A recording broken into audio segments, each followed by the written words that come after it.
Welcome दोस्तों, एक बार फिर से आपका स्वागत है हमारे चैनल पे। आज जो बाबा जी ने सवाल जवाब किए, आज जो पहला सवाल पूछा गया, उस लड़के ने कहा था कि बाबा जी मेरे मन में बहुत उल्टे उल्टे ख्याल आते हैं। जब मैं भजन सिमरन पे बैठता हूँ तो मैं डर भी जाता हूँ। बाबा जी ने कहा जब हम परमार्थ में आते हैं तो ये बात होती ज़रूर है, कुछ ना कुछ अलग फील होता है, लेकिन हमें परखों में नहीं पड़ना। हमने लगातार अपना भजन सिमरन करते जाना है ताकि हमें भजन सिमरन में कोई रुकावट ना पड़े। फिर एक बहन ने सवाल किया बाबा जी के आगे, लेकिन सबसे पहले वह बोलने लगी, गुरु गोविंद दोनों खड़े किसके लागू पाए, बलिहारी गुरु आपने जिन गोविंद दियो मिलाए। फिर बहन कहती, बाबा जी जीवन में आपने हर मुसीबत में मेरे साथ खड़े हो, आपका इसके लिए बहुत ही ज़्यादा शुक्रिया।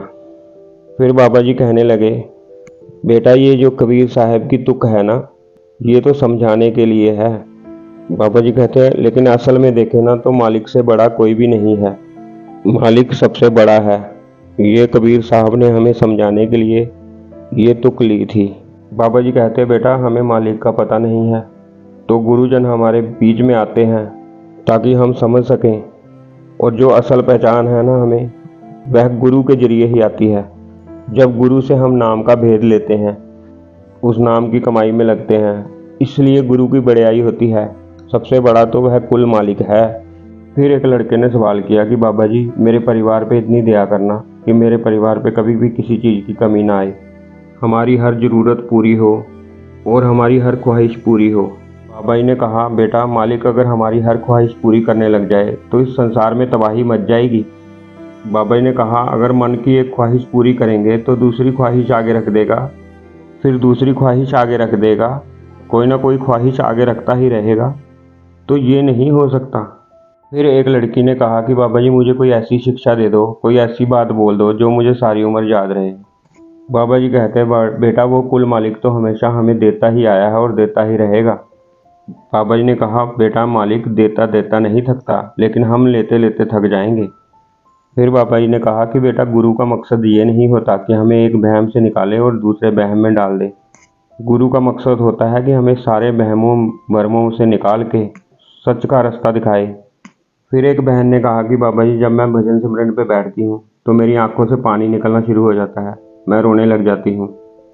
अगर मैं किसी प्रोग्राम पे भी जाती हूँ, कहीं गाने भी बज रहे हों, तो भी मेरी आंखों से पानी आना शुरू हो जाता है। बाबा जी कहते, बेटा जो हमारा असल मकसद है वह भजन सिमरन है, लेकिन हमें अपनी जिम्मेवारियां भी पूरी करनी है। अगर हम अपनी जिम्मेवारियां नहीं पूरी करेंगे तो कर्मों का भुगतान कैसे होगा। फिर एक भाई ने सवाल किया, यह सवाल काफ़ी हंसने वाला था। बाबा जी ने इस सवाल पे काफ़ी हंसाया। भाई कहता, बाबा जी मन को परमार्थ में कैसे लगाया जाए। बाबा जी ने कहा, जैसे लड़कियां तुझे अपनी तरफ खींचती हैं, आकर्षित करती हैं, बस ऐसे ही। इस बात पे फिर सारी संगत हंसने लग गई थी। बाबा जी ने कहा, बेटा हमने बैलेंस रख के चलना है। बेटा अगर हम बैलेंस नहीं रखेंगे तो आगे नहीं बढ़ पाएंगे। परमार्थ को भी हमने टाइम देना है और स्वार्थ को भी। एक लड़के ने सवाल किया कि बाबा जी जो हमें सत्संग में समझाया जाता है, क्या हम उस मूल मंत्र का जाप कर सकते हैं। बाबा जी कहते, बेटा हर एक चीज़ का कोई मकसद होता है। बाबा जी कहते हैं हम कर तो सकते हैं, लेकिन अगर हमें उस चीज़ की पहचान नहीं होगी तो हम डर जाएंगे, फिर मन पता नहीं कौन कौन सी शक्लें हमारे आगे लेके आ जाएगा। फिर उसी भाई ने कहा कि बाबा जी काम वासना बहुत ही ज़्यादा दुखी करती है, काम वासना के कारण मैं बहुत ही ज़्यादा परेशान रहता हूँ। बाबा जी कहते हैं, बेटा ये सब कुछ मन का खेल है। बाबा जी कहते हैं अगर हम मन को अच्छी आदतें डालेंगे, मन को अच्छी तरफ लेके जाएंगे, तो अपने आप मन इन चीज़ों को छोड़ना शुरू कर देगा। लेकिन अगर हम कहें कि हम इसे एक ही बार में रोक लेंगे और दूसरी तरफ लगा लेंगे, तो वह भी मुमकिन नहीं है।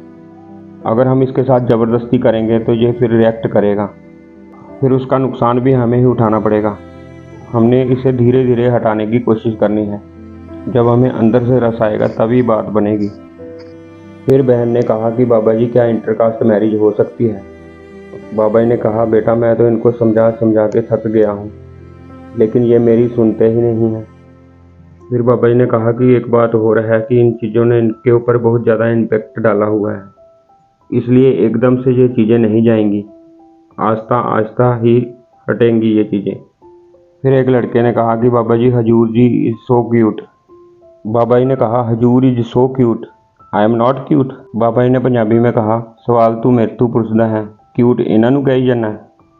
फिर संगत बड़ी ज़ोर ज़ोर से हंसने लगी। फिर एक लड़की ने सवाल किया कि बाबा जी वीरवार और शनिवार को क्या सर नहीं धोना चाहिए। बाबा जी ने कहा कि बेटा, कहीं तो ये भी कहते हैं कि रात को नाखून नहीं काटने चाहिए, मामा रास्ता भूल जाता है। मेरा मामा तो कभी रास्ता नहीं भूला। बाबा जी के मामा जी यानी हजूर महाराज जी। बाबा जी ने कहा, यह सिर्फ कहने की बातें हैं, ऐसा कोई दिन नहीं होता जिस दिन कोई काम नहीं किया जा सकता। हर दिन एक जैसा होता है, इन चीज़ों से ऊपर उठो। फिर एक लड़की ने सवाल किया कि बाबा जी मैं पहली बार ब्यास आई हूँ, मुझे सत्संग बड़ा अच्छा लगा और ब्यास भी बहुत अच्छा लगा, और मुझे ना एक पंजाबी लड़के से शादी करनी है। बाबा जी भी मुस्कुराने लग गए। बाबा जी ने कहा, ये पंजाबी लड़के तो बदमाश होते हैं। संगत बहुत ज़ोर ज़ोर से हंसने लग गई। बाबा जी ने कहा कि बेटा, गुजराती लड़के भी तो बहुत अच्छे होते हैं। फिर लड़की कहती कि नहीं नहीं बाबा जी, मुझे पंजाबी से ही शादी करनी है क्योंकि ब्यास नज़दीक पड़ता है। फिर से सारी संगत ज़ोर ज़ोर से हंसने लग गई।